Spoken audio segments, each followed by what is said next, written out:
ಕಳೆದ 2 ವಾರಗಳಿಂದ ಬೆಂಗಳೂರು ಸೇರಿದಂತೆ ಕರ್ನಾಟಕದಾದ್ಯಂತ ಚಳಿ ವಾತಾವರಣ ಅನುಭವಿಸಲಾಗುತ್ತಿತ್ತು. ಇದೀಗ ರಾಜ್ಯದ ಬಹುತೇಕ ಭಾಗಗಳಲ್ಲಿ ಒಣ ಹವೆ ಮುಂದುವರೆದಿದೆ.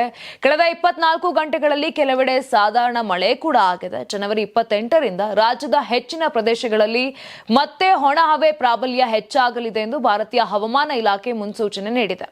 ಕೇರಳ ಕರಾವಳಿಯ ಆಗ್ನೇಯ ಅರೇಬಿಯನ್ ಸಮುದ್ರ ಪ್ರದೇಶದಲ್ಲಿ ಸಮುದ್ರ ಮಟ್ಟದಿಂದ ಸುಮಾರು 0.9 ಕಿಲೋಮೀಟರ್ ಎತ್ತರದಲ್ಲಿ ದುರ್ಬಲ ವಾಯುಭಾರ ಕುಸಿತ ಕಂಡು ಬಂದಿದ್ದು, ಇದು ಹೆಚ್ಚು ಪರಿಣಾಮಕಾರಿ ಆಗಿಲ್ಲ. ಇದರ ಪರಿಣಾಮವಾಗಿ ಕರ್ನಾಟಕದಾದ್ಯಂತ ಉತ್ತರ ಪೂರ್ವ ಹಾಗೂ ಪೂರ್ವ ದಿಕ್ಕಿನಿಂದ ಗಾಳಿ ಬೀಸುವ ಸಾಧ್ಯತೆ ಇದೆ ಎಂದು ಐಎಂಡಿ ತಿಳಿಸಿದೆ. ಉತ್ತರ ಒಳನಾಡಿನ ಬೀದರ್ನಲ್ಲಿ ಕನಿಷ್ಠ ತಾಪಮಾನ ಸಾಮಾನ್ಯಕ್ಕಿಂತ ಕಡಿಮೆಯಾಗಿದೆ.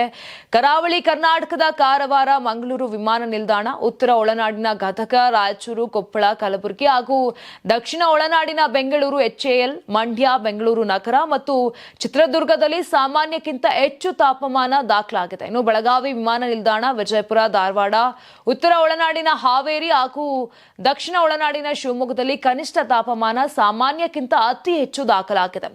ಉಳಿದ ಬಹುತೇಕ ಸ್ಥಳಗಳಲ್ಲಿ ತಾಪಮಾನ ಸಾಮಾನ್ಯ ಮಟ್ಟದಲ್ಲಿದೆ. ಉತ್ತರ ಒಳನಾಡಿನ ಬೆಳಗಾವಿ ವಿಮಾನ ನಿಲ್ದಾಣ, ವಿಜಯಪುರ, ಧಾರವಾಡ ಹಾಗೂ ದಕ್ಷಿಣ ಒಳನಾಡಿನ ಮೈಸೂರಿನಲ್ಲಿ ತಾಪಮಾನದಲ್ಲಿ ಗಮನಾರ್ಹ ಏರಿಕೆ ಕಂಡುಬಂದಿದೆ. ಇತರ ಪ್ರದೇಶಗಳಲ್ಲಿ ಹೆಚ್ಚಿನ ಬದಲಾವಣೆ ಕಂಡುಬಂದಿಲ್ಲ ಎಂದು ಹವಾಮಾನ ಇಲಾಖೆ ವರದಿಯನ್ನ ತಿಳಿಸಿದೆ.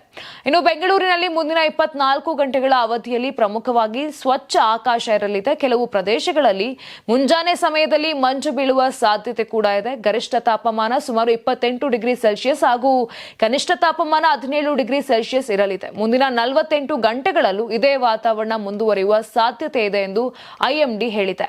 ಯಾರಾಗ್ತಾರೆ ಎಂಎಲ್ಎ ಅಭ್ಯರ್ಥಿ 2028 ಶೀಘ್ರದಲ್ಲೇ. ಪ್ರತಿದಿನ ಒಂದೊಂದು ಕ್ಷೇತ್ರದ ಟಿಕೆಟ್ ಆಕಾಂಕ್ಷಿಗಳ ಸಂಪೂರ್ಣ ಮಾಹಿತಿ ಪೊಲಿಟಿಕಲ್ ಜರ್ನಲಿಸ್ಟ್ ಕೆಎಂ ಶಿವಕುಮಾರ್ ಅವರಿಂದ. ಕರ್ನಾಟಕದ ನಂಬರ್ 1 ಡಿಜಿಟಲ್ ಮೀಡಿಯಾ ನಿಮ್ಮ ನೆಚ್ಚಿನ ಕರ್ನಾಟಕ ಟಿವಿಯಲ್ಲಿ ಮಾತ್ರ.